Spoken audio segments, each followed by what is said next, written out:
नमस्कार दोस्तों, A to Z GK and exam alert में आपका स्वागत है। मैं हूं आयुष राठौर और हम देख रहे हैं आज लाल बाल पाल, ये तीन जो राष्ट्रीय आंदोलन के जो गर्म दल के नेता थे, इसमें से बाल गंगाधर तिलक के बारे में। दोस्तों ये जो आरपीएससी फर्स्ट ग्रेड एग्ज़ाम है उसके जीके का जो पेपर है, फर्स्ट पेपर, उसके अंतर्गत राष्ट्रीय आंदोलन के प्रमुख नेताओं में से हमारा टॉपिक है ये। और भी एग्ज़ाम्स में ये शामिल है वैसे, तो इनके बारे में हम पढ़ेंगे आज। एक कोई हम एक वीडियो में शामिल करेंगे। बाल गंगाधर तिलक का आज हम पढ़ते हैं, फिर उसके बाद में जो लाला लाजपत राय है और विपिन चंद्र पाल है उनके बारे में पढ़ेंगे। तो देखिए इनका जन्म कब होता है। इनका जन्म होता है 23 जुलाई 1856 को, यानी कि 1857 की जो क्रांति है उससे एक वर्ष पूर्व 23 जुलाई 1856 को। कहाँ होता है तो चिकल गाँव, जो रत्नागिरी है, रत्नागिरी के चिकल गाँव में, रत्नागिरी के चिकल गाँव में। यहाँ पे आप ध्यान रखें, एक तो इनका जन्म सन तारीख और ये चिकल गाँव रत्नागिरी महाराष्ट्र जो है। मराठा ब्राह्मण परिवार में इनका जन्म होता है। फिर उसके बाद में जो मुख्य जानकारियाँ हैं, इनके पिताजी का नाम गंगाधर रामचंद्र तिलक था और इनके पिता जो हैं वो संस्कृत के विद्वान थे। ये इनके जो पिताजी थे वो स्वयं अध्यापक थे और संस्कृत का उनको अच्छा ज्ञान था, तो नाम ध्यान रखें। और उनके पिताजी अध्यापक थे। फिर बात करते हैं इनका विवाह कब होता है तो 1871 में इनका विवाह होता है तापीबाई से, यानी कि बहुत कम आयु के रहते हैं। उनकी जो पत्नी है 10 वर्ष की हैं उस समय जब उनका विवाह होता है, और इनका नाम रहता है तापीबाई उस समय। लेकिन बाद में इनका नाम चेंज कर दिया जाता है। उनका नाम परिवर्तन करने के बाद क्या कर दिया जाता है, सत्यभामा। बचपन का इनका नाम क्या था तो केशव गंगाधर तिलक। इनके बचपन का नाम देखिए, इनका नाम बाल गंगाधर तिलक है, बचपन का नाम केशव गंगाधर तिलक, और इनको एक नाम और मिलता है फिर उपनाम, जिसे बोलते हैं लोकमान्य तिलक। क्या नाम मिलता है तो लोकमान्य तिलक, लोकमान्य तिलक। इनको भारत का बेताज बादशाह भी कहा गया। फिर देखिए ये किस किस रूप में इन्होंने राष्ट्र की सेवा की, तो इन्होंने शिक्षक, समाज सुधारक, वकील, स्वतंत्रता सेनानी और राष्ट्रवादी नेता, इन सब रूपों में भारत की देश की सेवा की इन्होंने। ये अच्छे गणित के विद्वान थे, गणित के इन्होंने शिक्षक रहे ये गणित के। उसके बाद में इन्होंने LLB कर ली थी, तो ये वकील भी रहे और स्वतंत्रता सेनानी भी रहे, राष्ट्रवादी नेता भी रहे, और ये गांधी जी के अग्रज रहे। दोस्तों गांधी जी से पहले जो राष्ट्रीय आंदोलन चल रहा था उसके एक प्रमुख नेता थे। उसके बाद में बहुत एक गैप पड़ जाती है आंदोलन के बीच में। जब ये देखिएगा आपकी इनका जो निधन होता है उस समय, और निधन के पहले ही जब 1905 बंग विभाजन की बात करते हैं और ये जेल में चले जाते हैं, तो उसके बाद में एक जो राष्ट्रीय आंदोलन जो चल रहे होते हैं स्वतंत्रता के लिए, वो बिल्कुल ठंडे हो जाते हैं एक तरह से। तो ये गांधी जी के अग्रज भी रहे उस समय। और मुख्य नारा इन्होंने क्या दिया तो स्वराज मेरा जन्मसिद्ध अधिकार है और मैं इसे प्राप्त करके रहूँगा। ये नारा आपको ध्यान रखना है, स्वराज मेरा जन्मसिद्ध अधिकार। ये किसने दिया था तो ये दिया था लोकमान्य तिलक ने। कौन सा नारा दिया था, स्वराज मेरा जन्मसिद्ध अधिकार है। देखिए आप, लोकमान्य तिलक ने ये नारा दिया था और मैं इसे प्राप्त करके ही रहूँगा। फिर कुछ संस्थाओं का और इन्होंने स्थापना जो में इनका सहयोग रहा है। पूना नवीन इंग्लिश कॉलेज जो है 1880 में, फिर दक्कन एजुकेशनल सोसाइटी 1884 में, फर्गूसन कॉलेज ऑफ पूना की स्थापना हुई 1885 में। इनमें सहयोग रहा इनका ये जो स्थापना में।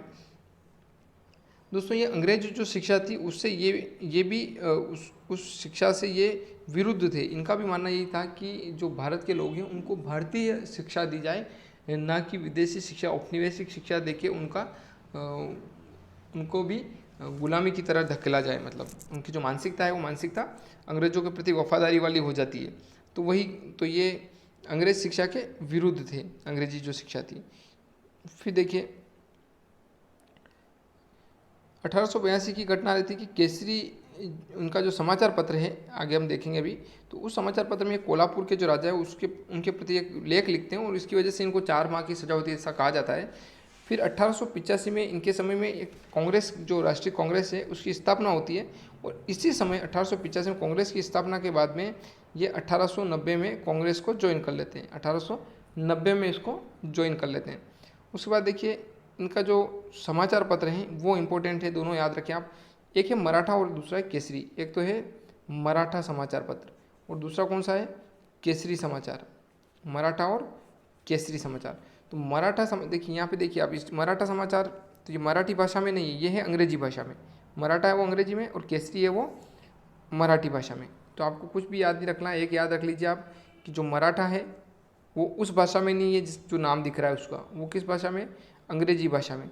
और एक और जो है केसरी, वो किस भाषा में, तो वो है मराठी भाषा में। इनके सहयोगी कौन थे, तो मराठा में तो आगरकर थे और केसरी में केलकर, ये इनके सहयोगी रहे। फिर दोस्तों उस समय की जो मांग रहती है कि लोगों को इकट्ठा कैसे किया जाए, लोगों को ज़्यादा इकट्ठा करके और प्रचार कर नहीं सकते, स्वतंत्रता के लिए उनको प्रेरित कर नहीं सकते। तो उसके लिए इन्होंने कोशिश करी कि जो धार्मिक चीज़ें हैं, धार्मिक चीज़ों का मतलब है किसी भी तरीके से लोगों को के हुजूम को एकत्र करके फिर वहाँ पे हम कुछ उनसे बातचीत कर पाएँ। तो इन्होंने ये कोशिश करी कि धार्मिक आयोजन स्टार्ट करें और वहाँ जब लोग आएंगे तब उन लोगों को हम स्वतंत्रता के लिए, आंदोलन के लिए प्रेरित करेंगे। तो गणपति उत्सव जो कि अभी तक चल रहा है महाराष्ट्र में, 1893 में ये शुरू होता है गणपति उत्सव, और शिवाजी महोत्सव 1895 में। इन दोनों उत्सव का मतलब ही यही रहता है कि जो धार्मिक आंदोलन, यदि धार्मिक कोई अगर चीज़ की जा रही है तो उसमें लोग स्वतः जुड़ जाते हैं, अपने आप वहाँ आना शुरू कर देते हैं। आप देखिएगा कहीं भी अगर कुछ आयोजन हो रहा होगा धार्मिक कोई सा भी, तो किसी भी आयोजन में लोग स्वतः अपनी मर्जी से अपने खर्चे पे जाना पसंद करते हैं। तो उसमें वहाँ जाने के बाद में इनको जब ये इकट्ठे होते हैं तो फिर इनको स्वतंत्रता के बारे में जानकारी दी जाती। हालांकि इससे कई मुस्लिम जो लोग हैं वो ये समझते कि ये एक ही धर्म विशेष के प्रति ये हो रहे हैं, झुकाव हो रहा है और ये गणपति महोत्सव और इस तरीके से ये कर रहे हैं, और तो ये तो सिर्फ, तो वो थोड़े से दूर भी हटे। लेकिन इनका मानना ये था कि ये किसी भी तरीके से सिर्फ धर्म को आगे बढ़ाने के लिए नहीं कर रहे, ये इनका शुद्ध मकसद ये था कि किसी भी तरीके से क्रांतिकारी गतिविधियाँ जो है वो संचालित होती रहे, और उसके लिए क्या करना पड़े, उसके लिए लोगों को इकट्ठा करने के लिए सबसे सुलभ माध्यम जो है वो माध्यम इन्होंने ये इस तरीके से चुना। फिर देखिए इनकी जो बुक्स हैं, तो एक Arctic home of the Aryan और गीता रहस्य, ये दो बुक्स ध्यान रखें आप, Arctic home of the Aryan और गीता रहस्य। गीता रहस्य कहाँ लिखी इन्होंने, तो ये भी आप ध्यान रखें। गीता रहस्य मांडले जो जेल है उस जेल में इन्होंने लिखी थी गीता रहस्य। तो ये ध्यान रखें, दो पुस्तकें, Arctic home of the Aryan, Gita Rahasya. अब देखिए दोस्तों उस समय की बात है, जो 90s की बात है, 95 की, कि प्लेग फैलता है महाराष्ट्र में, देश भर में। तो प्लेग फैलने में क्या होता है कि अंग्रेज सरकार लोगों को बचाना चाह रही है, तो अच्छी बात है, लेकिन लोगों को घर में घुस के पकड़ के उनको लेके आती, उनके घर से दूर कर दिए जाते, उनके जो सामान है वो इधर उधर मतलब घर में घुसते और बिना कुछ देखे सामानों को तितर बितर कर दिया जाता, लोगों को घसीट के लेके चले जाते। तो एक इनके अंदर भी वो चीज़, इनको ये संवेदनशील थे, उस चीज़ को इन्होंने नोटिस किया। लोग भी आक्रोशित हो रहे थे कि किसी भी तरीके से अगर हाथ चढ़े तो अंग्रेज़ों को मारा जाए।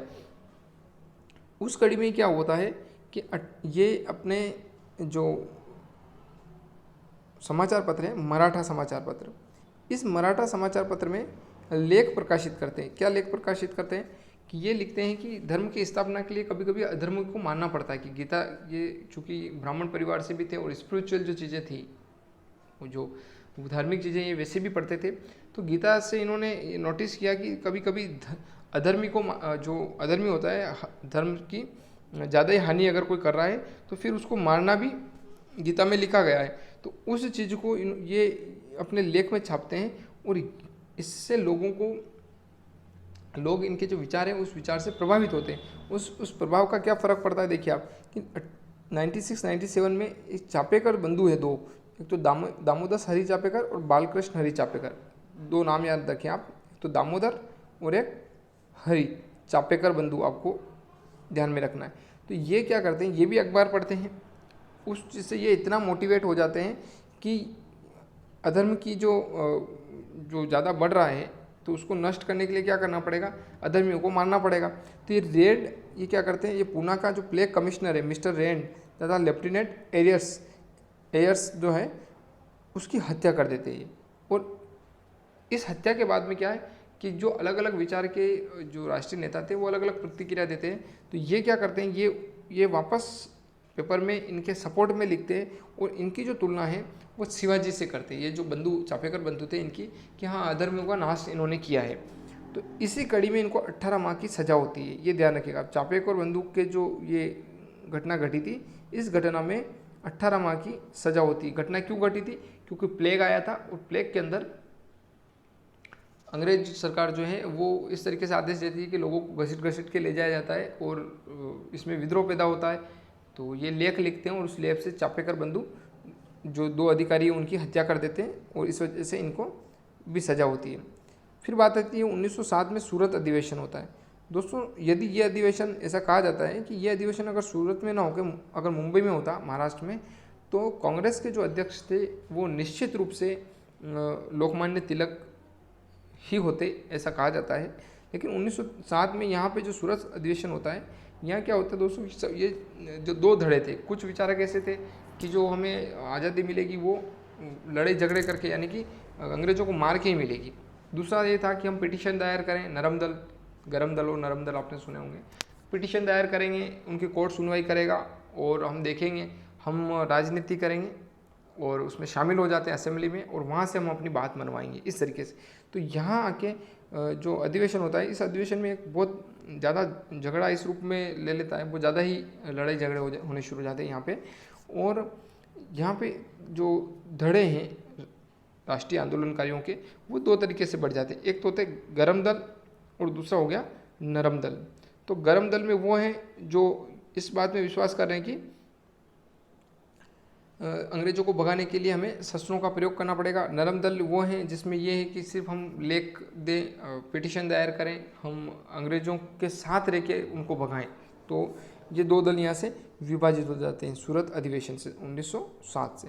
फिर 1908 में जो इनके लेख केसरी में लगातार लेख प्रकाशित चलते रहते हैं, ये किसी न किसी मुद्दे पे सरकार को घेरते ही रहते हैं, ये बिल्कुल बंद नहीं होते हैं, सरकार के पीछे पड़े रहते हैं।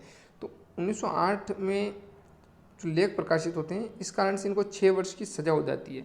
और जो मांडले जेल है बर्मा में, वहाँ पे इनको रखा जाता है। जैसा मैंने पहले बताया आपको, गीता रहस्य यहाँ लिखी गई, ये इसी बर्मा की जो जेल है मांडले जेल, इसमें ही ये किताब लिखी गई थी। यही वह काल था जैसे 1905 में बंगाल जो विभाजन होता है, जो बंग की बात आती है, विभाजन की ये कानून लाते हैं और इस तरीके से अंग्रेज़ सरकार। तो उस समय के बाद इनको जो जेल हो जाती है, तो ये बीच का जो समय देखिए आप 1915-16 तक का, इसके बीच का जो समय 15 तक का, 8-9 से 15 तक, ये समय बिल्कुल किसी आंदोलन का नहीं, किसी कोई ज़्यादा उठापटक नहीं हुई, यानी कि धीरे धीरे ये बहुत अच्छा सा चल रहा था और फिर धीरे से बिल्कुल रुक जाता है। यानी कि जब महात्मा गांधी वापस आते हैं और महात्मा गांधी के बाद में फिर वो आंदोलन धीरे धीरे दूसरे आंदोलन प्रारंभ होते हैं। तो यहाँ यदि ये रहते, ये जेल में नहीं जाते और ये लगातार सतत आंदोलन चलते, तो हो सकता है कि परिणाम जो है वो कुछ और आते। अब क्या होता है उसके बाद 1 अप्रैल में, जो 1916 की बात है, 1916 1 अप्रैल में होम रूल आंदोलन की स्थापना होती है। और इसका मुख्यालय कहाँ है, इसका मुख्यालय पूना। इसके अध्यक्ष है जोसेफ बैप्टिस्टा, ये याद रखें, जोसेफ बैप्टिस्टा। और फिर देखिए अप्रैल में एक हुआ होम रूल आंदोलन की स्थापना, उसके बाद में सितंबर में फिर एनी बेसेंट द्वारा की जाती है। वैसे ये दोनों मिला के ही आपको कहीं भी मिलेगा, तो लोकमान्य तिलक, बाल गंगाधर तिलक और जो एनी बेसेंट है, इन दोनों के द्वारा ही होम रूल आंदोलन की स्थापना की जाती है। ये आयरलैंड से देखती है कि 4-4, 5-5 लोगों के ग्रुप बनाए जाएं और इस तरीके से ये आंदोलन शुरू होता है। तो ये आयरलैंड से आती है, वहाँ की जो घटना इन्होंने देखी उसी तरीके से ये यहाँ पे इसको लागू करती है। तो इसी दौरान इनको जो नाम दिया गया वो लोकमान्य नाम दिया गया। क्यों दिया गया, क्योंकि ये लोगों से इस समय बहुत ज़्यादा मिल रहे थे, सक्रिय हो गए थे और अलग अलग लोगों से मिलने पे लोगों द्वारा इनको अपना सर्वप्रिय नेता मान लिया गया। तो यहाँ से इनका नाम लोकमान्य शुरू हुआ था। फिर आता है लखनऊ समझौता। तो 1916 में तिलक जी और एनी बेसेंट के प्रयासों से कांग्रेस के नरम व गरम दल दोनों एक हो जाते हैं। देखिए दो दल कब बन गए थे, दो धड़े 1907 जो सूरत आंदोलन होता है, सूरत अधिवेशन होता है, उसके बाद में लखनऊ समझौते तक ये फिर अलग अलग ही चलती, विचारधारा भी अलग और इनके कार्य भी अलग चल रहे होते हैं।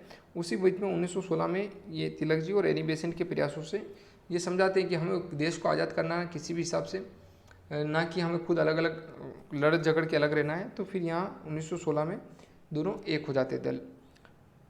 फिर एक घटना घटती है सम्मति विधेयक, एज ऑफ कंसेंट एक्ट 1892। ये भी ध्यान रखना है आपको क्या है।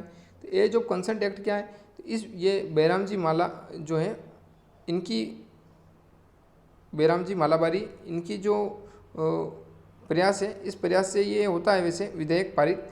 लेकिन इस विधेयक में क्या होता है कि लड़कियों की जो न्यूनतम आयु वो फिक्स की जाती है कि 12 वर्ष से कम लड़की को शादी नहीं की जाए। विधेयक तो ठीक था कि विधेयक में लड़की की एज बढ़ाई जा रही है, उससे कम आयु की लड़कियों की शादी नहीं होनी चाहिए बचपन में।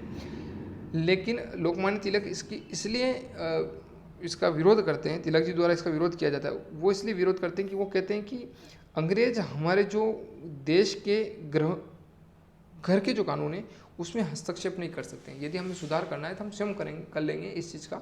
वो कौन होते हैं हमारे इसमें कानून बनाने वाले। तो इसलिए ये यहाँ पे ध्यान रखना है अब कि ये विरोध ऐसा नहीं कि ये आयु का विरोध कर रहे हैं, ये विरोध करते हैं किस चीज़ का, अंग्रेजों द्वारा पारित होने का जो कारण है उस कारण का विरोध करते हैं, ना कि ये कि बड़ा क्यों रहे, इसलिए विरोध नहीं करते हैं। ये ध्यान रखिए आप। फिर इसी बीच स्वदेशी आंदोलन भी चलता है। स्वदेशी आंदोलन का मतलब कि जो भारत की वस्तुएं हैं वो खैर कांग्रेस स्थापना से पहले ही चल रहा था इसका स्वदेशी आंदोलन, लेकिन बीच में वापस इसको थोड़ी गति मिलती है। फिर वैलेंटाइन चिरोल एक पत्रकार है, इसकी भी एक घटना है, तो ये भी आप ध्यान रखें कभी कि इसने तिलक जी को भारतीय अशांति का जन्मदाता कहा। भारतीय अशांति का जन्मदाता किसने कहा, ये वैलेंटाइन चिरोल पत्रकार था। ये पत्रकार है, इस पत्रकार ने बोला कि ये भारतीय अशांति का जन्मदाता है और इसके लिए तिलक जी ने चिरोल पर मानहानि का मुकदमा चलाया। और मुकदमा यहीं नहीं चलाया, उस मुकदमे को इन्होंने इंग्लैंड तक उसको घसीटा भी सही, लेकिन जैसा कि सरकारें भी उनकी और न्यायालय भी तो स्वतः ही इस मानहानि को केस को ये हार गए वहाँ, और फिर इनका निधन होता है वो 1 अगस्त 1920 को होता है। तो दोस्तों ये बहुत महत्वपूर्ण जानकारियाँ थी इस पूरे लेक्चर में, इस वीडियो में।